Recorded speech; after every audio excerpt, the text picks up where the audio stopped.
Bonjour. Ce jour est un jour de honte pour les amis de la liberté et du peuple kurde.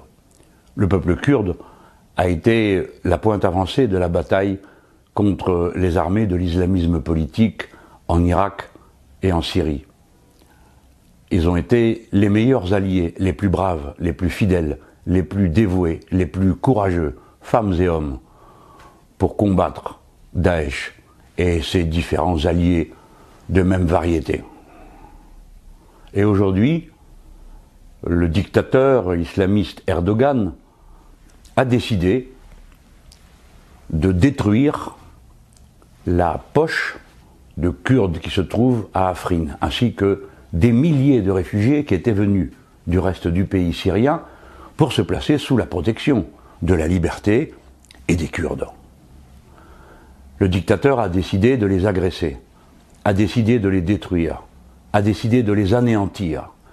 Et depuis tantôt une semaine, c'est sous les bombardements, par voie aérienne, par les mitraillages et les canonnades incessantes, par voie terrienne, avec le plus gros matériel disponible pour tuer, massacrer, détruire, que le dictateur est en train d'étrangler la résistance des Kurdes. Nous connaissons nos amis kurdes, comme nous les avons vus à Kobané, à Rojava. Nous savons qu'ils se battront jusqu'au dernier. Nous savons donc qu'Erdogan ne peut emporter la mise qu'à la condition de tuer tout le monde. Ceux qui se trouvent là, Kurdes, mais aussi réfugiés, qui sont solidaires de ceux qui les ont accueillis, les Kurdes.